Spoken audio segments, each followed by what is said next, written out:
Today we're going to be focusing on, let's see, it's going to be more of a deeper practice. We do all sorts of things during this bird sit. Sometimes we focus on sound, sometimes we focus on sight, and sometimes we focus on some deeper work. And today's going to be kind of a combination of sound and some deep work.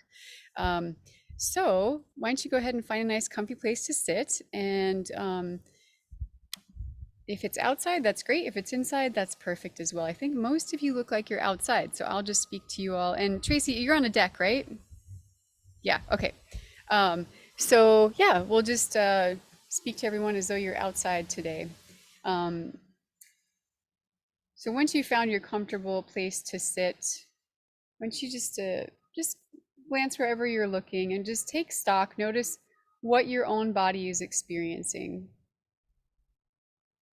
Just notice if there's any tightness in your body anywhere. Is there stiffness? Is there openness? Is there softness? Whatever it might be, whatever that experience is. If there's maybe fear or joy, just see if you can feel whatever it is in your body right now.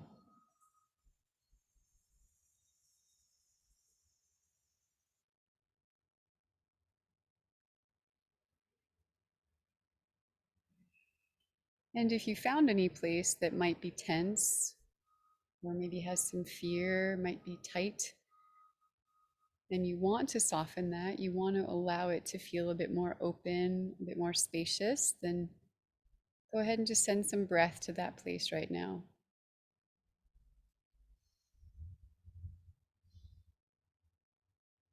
Ideally, you're all in a safe place, and we're just here for the next 30 minutes or so. You have nothing else to do, just to be here. So let yourself just feel that.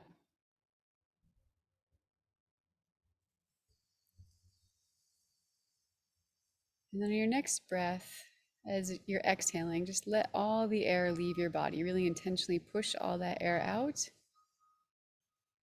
And then inhale your next breath in with the intention of smelling the air. So, what does it smell like around you right now?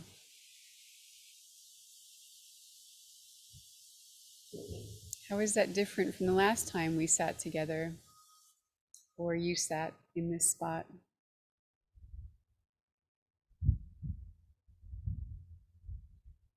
Can you smell or sense moisture in the air or dryness, depending on where you are?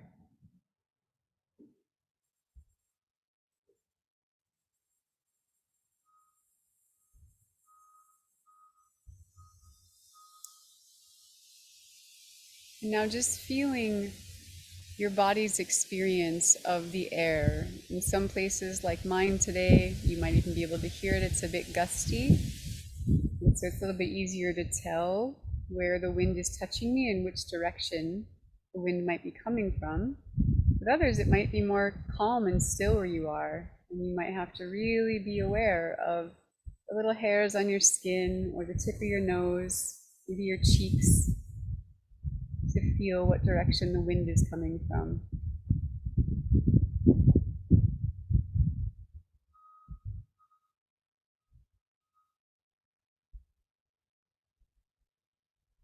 Are there any messages on the wind for you today?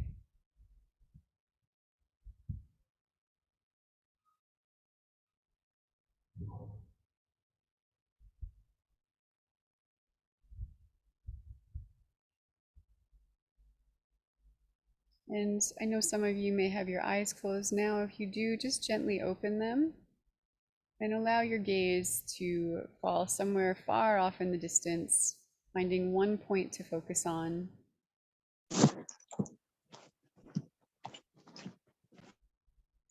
And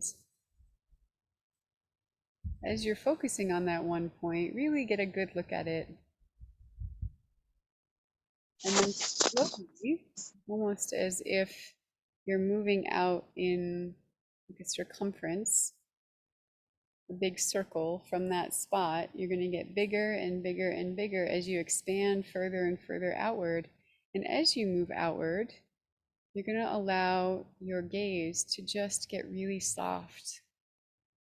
So you're still looking at that one point in the center, but you're expanding your vision in a 360-degree circumference, I guess, radius, circumference, yeah. Someone keeps, okay. Then just let it get nice and soft, even to the point where it gets blurry. I know sometimes we naturally resist that blur. We want to stay in focus, but for this practice, it's nice to just let your eyes get blurry and soft.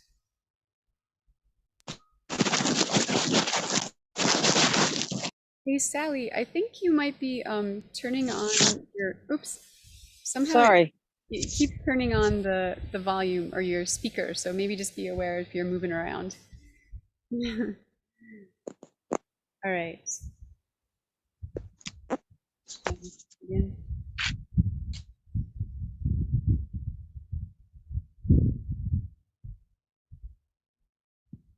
All right.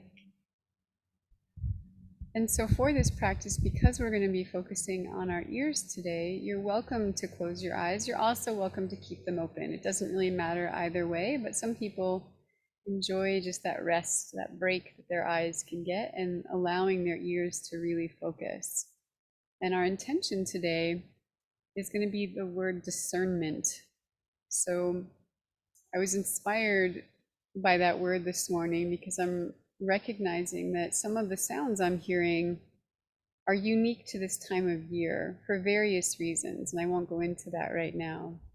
But it's important to be really discerning this time of year if you want to improve your ability to identify birds based on their sound and their songs that they're singing. And so we're gonna practice that a little bit today. And so first, what I'd like you to do is, just as you're comfortably sitting there in your nice, relaxed state of being, let yourself find a sound that's familiar to you. Ideally, it's a bird sound, because that's why we're here today, to listen to bird sounds. But it might be something else. It might be the sound of the leaves. It might even be a human-made sound. But just find something that's the most familiar sound that you can right now.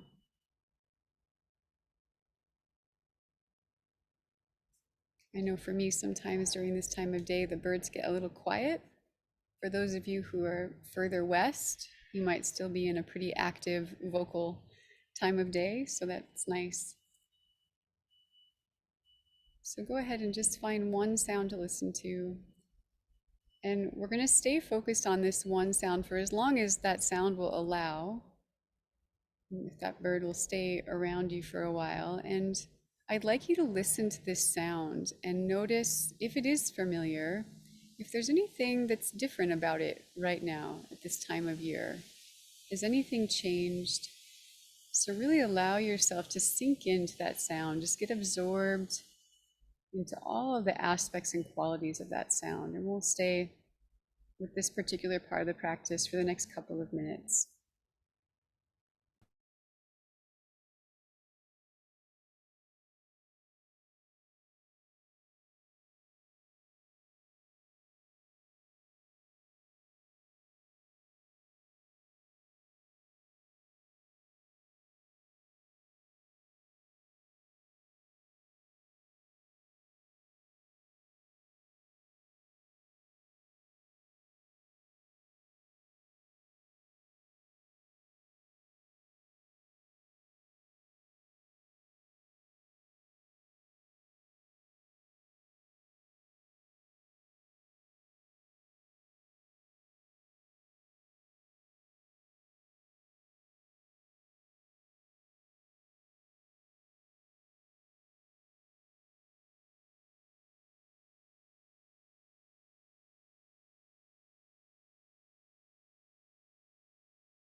And it's really just all right if there's only, if the sound you were listening to flies away and a new sound comes into your experience. But if there's multiple sounds, just keep doing your best to focus in on the sounds that are most familiar to you.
So, one question you can ask yourself to go a little bit deeper is, if it's a familiar bird sound or sound to you, how do you know this one? How do you know that it's the one you think it is? What is it about that song or call that tells you it's this particular bird? So just let yourself dwell on that as you're allowing this sound to come in and noticing, again, if there's anything unique or different about the sound right now than maybe just a couple months ago.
As you're listening to these sounds, notice where the song is coming from.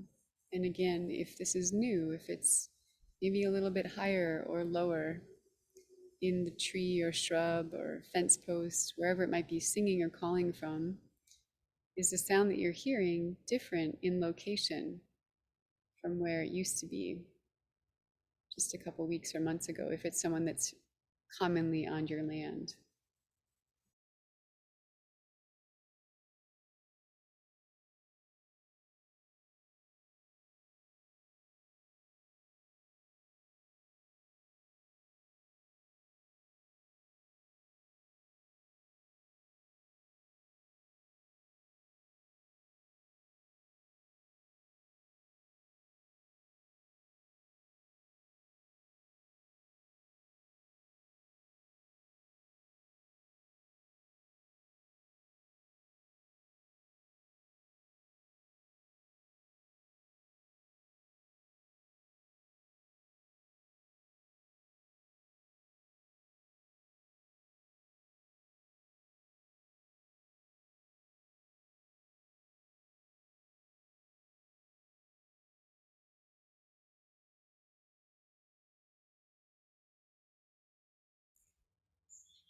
Now, some of you might have baby voices on your land as well. You might have young ones that are calling at the moment. And are you able to identify who they are by their sound alone, by their particular and unique call that they're making? Like if they were making that call and you weren't able to see the adult, would you know it was one particular species over another? So if you have baby voices, you can focus on those as well.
Now, for the last handful of moments of our sit, you can still be listening to the sounds, trying to discern who they are, but also go ahead and, if you'd like to, ask yourself the question, or ask the question, put it out there of, is there any message for me this morning? Does the land around you, the world around you, have a message for you this morning? Is there anything that you need or it's important for you to just receive? And just allow whatever comes to come. That's just a form of play, like you're a child again. There's nothing serious about that question. Just if something comes, that's wonderful. And if not, that's okay too. You can just keep listening to the sounds.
And as you really gently and really slowly, we'll take a couple minutes to do this, bring yourself out of this reverie that is the bird sit.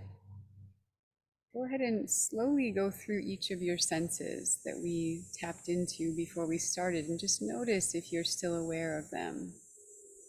If you can still feel the sensations on your skin and inside your body. If you can hear the sounds that are out there. You can smell the air.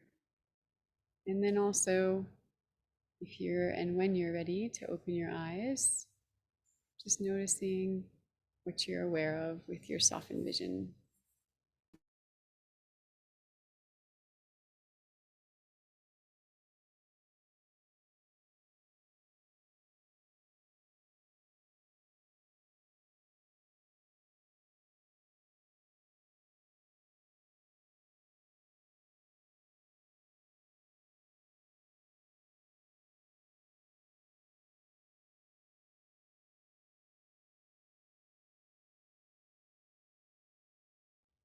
And for the very last minute, because sometimes this part of the practice can be challenging for some, I'd like you to do your best to bring your awareness to all of your senses all at the same time. So find one sound, maybe it's the same sound that you've been listening to, and keep focusing on that. But while you're doing that, keep your awareness awake and tuned in to all of your other senses. So we'll just spend 1 minute doing that.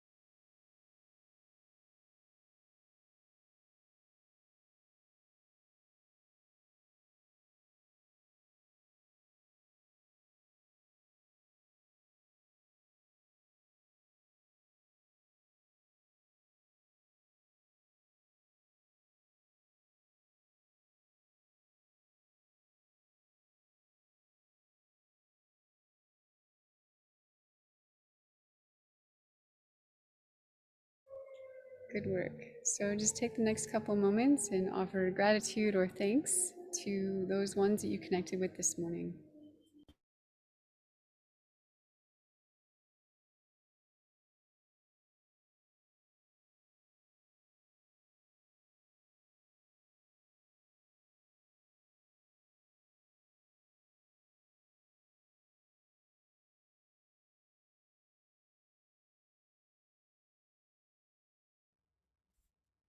Okay, so if anyone has to go, you're welcome to do so.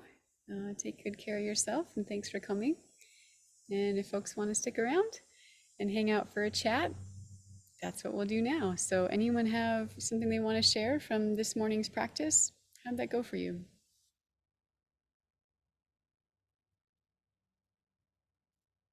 What did you notice? You can just raise your hand if you want to share.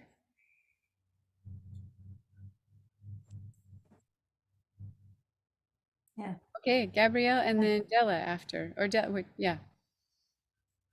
Go ahead, Gabrielle. This is the first time I've done this, so very interesting.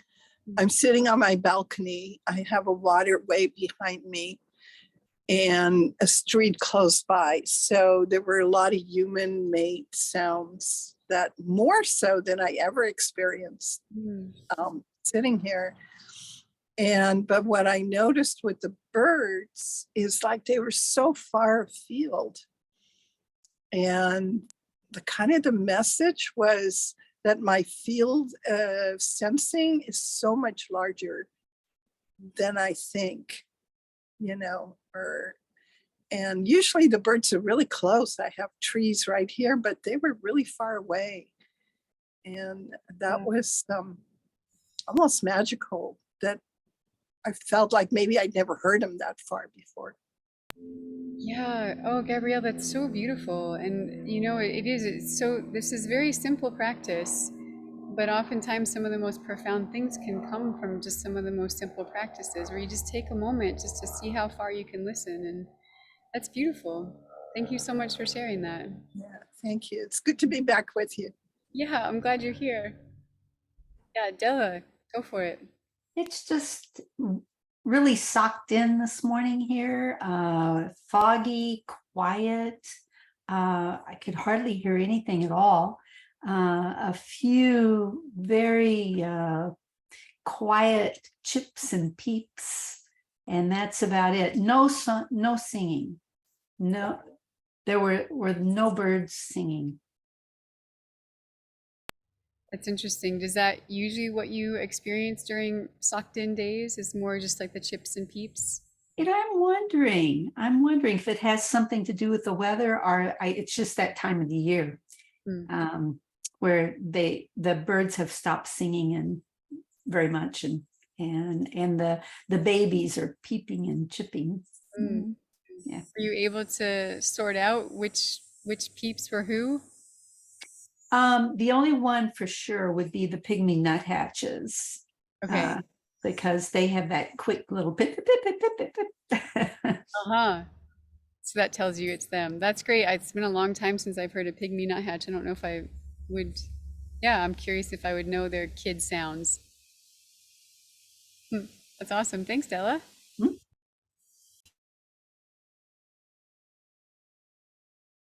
Sorry, I muted myself. Go for it, Julia. Okay, well, at this time of year in Oklahoma, the cicadas is just a cacophony of sound. And in all my years, I had never noticed this before. To me, it was just cicadas are loud and they sound hot and they're noisy and okay.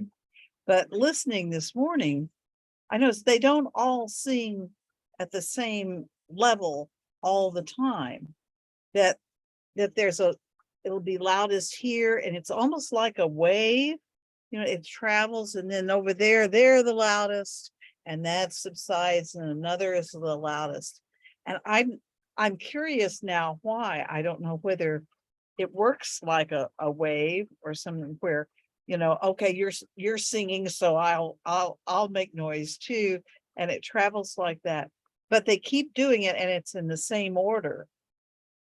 It all, at least this time, it's remained in the same order. Wow, just your description of that made it feel very like almost like lulling to sleep. It's just like if you could like follow that wave, it just feel. Have you ever watched like a hula? It's just very relaxing. It kind of feels like this like hula across your land. Yeah, I have this water feature, and so that's kind of a gurgling. That was what I started with.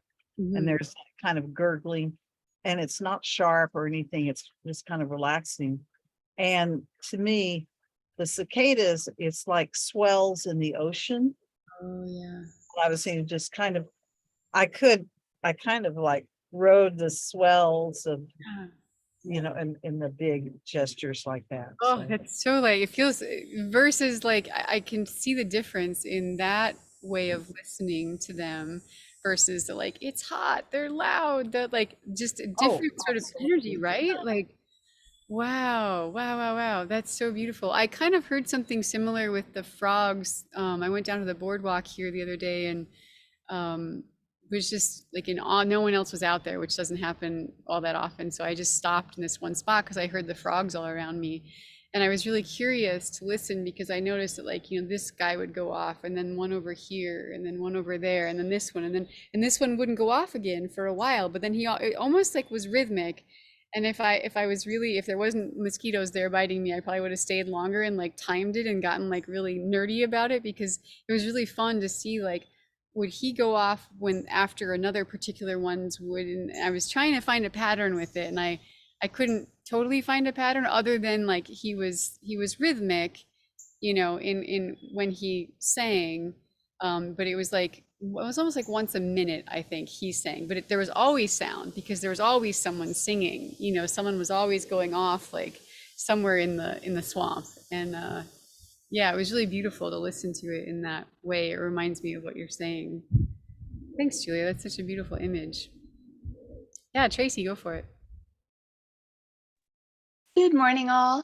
Julia, I was almost picturing it as like a murmuration with the cicadas, because that's what we were getting here too, where it's like you can almost picture them like, what would that look like of just a murmuration of the cicadas? That would be really wild.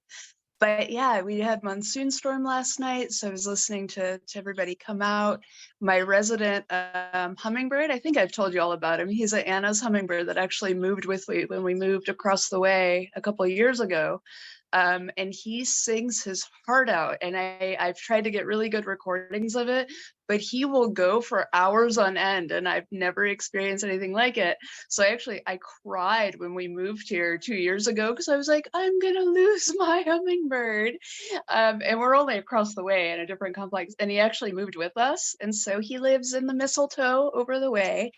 But it's changed because we've had such the drought and so much heat that now he only used to stay in that tree, and now he stays in the oleander, and now he moves to the other side of the area where there's some different trees. So it's definitely changed some of his behavior and like his just because it's been so horribly dry. But yeah, I'm always pleased. He comes to say hello every day, and he hangs out and he chases everyone off from the yard, and he sings his heart out, and he brings me such immense joy every day.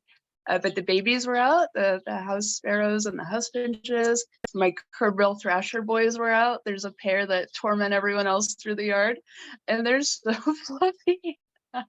They chitter and they chase and so it's a little slower now that it's heating up. But yeah, when I first came out, yeah, everybody was talking and eating and having their morning adventures before the heat gets too bad here.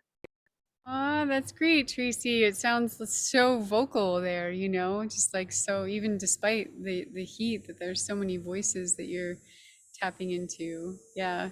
Ah, I'm glad you have your hummingbird friend. Thanks. Got a question. Yeah, Della, go for it. How do you know it's the same hummingbird? Because he's the only one things like that and for that long. And I can see him too. He comes to visit, but he stays in that tree. And he just, like, I know the other Anna hummingbirds will make the noises, but it's this very unique, like if you held a toy underwater and like squished it, that's why I called him Squishy.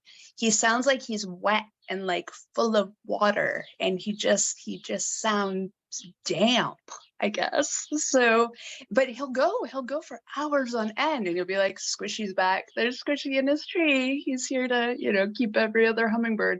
I mean, I have 4 or 5 feeders, but he controls them all. So he'll chase everyone off away, and he's like, these are all mine. I don't care. So yeah, he's very vocal. I've never met anyone else like him before. He was my spark bird. I love him to pieces. Aw. Thanks, Tracy. Great question, Della. Awesome. Anyone else want to share their experience this morning? All right. Well, great to connect with you all this morning. We have, I think some of you, I'm sure you all probably got the email and stuff, but Sandy Young's presentation is coming up on Thursday about shrikes. She's talking about shrikes. So if you want to join us, the last day to register is going to be tomorrow. I'll be announcing that like through an email and stuff, but last day to register is tomorrow. And it's going to be awesome. I know Della got to see her presentation already in sort of a sneak peek, and it's even better. She's been working on it and bringing in some more personal stories, Della. And so, yeah, I hope you all come out to join us for that if you're available. And otherwise, we'll see you next week. Thanks so much, everybody. All right, see you next time.